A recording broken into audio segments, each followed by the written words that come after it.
Moses and Muhammad, peace be upon them. Both of them, they were married and they had children. But according to the Bible, Jesus Christ, peace be upon him, he was not married, he had no children. So Muhammad, peace be upon him, is like Moses, peace be upon him, and Jesus, peace be upon him, is unlike Moses, peace be upon him. Fourth point, Moses and Muhammad, peace be upon them, both of them had a natural death. Jesus Christ, peace be upon him, according to the Bible, he had an unnatural death.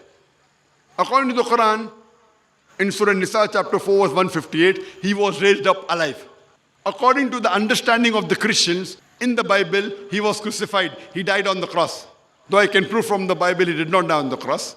But even if we agree that the Christian understanding is correct,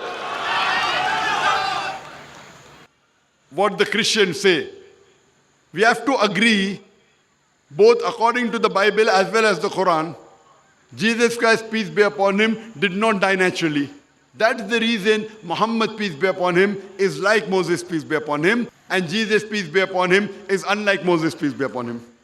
Moses and Muhammad, peace be upon them, both of them had to migrate to Midian, and he was welcomed by Jethro. When Prophet Muhammad, peace be upon him, was persecuted, he had to migrate to Yathrib, and later on the city was called as Medina. Jesus Christ, peace be upon him, he did not migrate, he did not do hijrah. So Prophet Muhammad, peace be upon him, is like Moses, peace be upon him, and Jesus, peace be upon him, is unlike Moses, peace be upon him.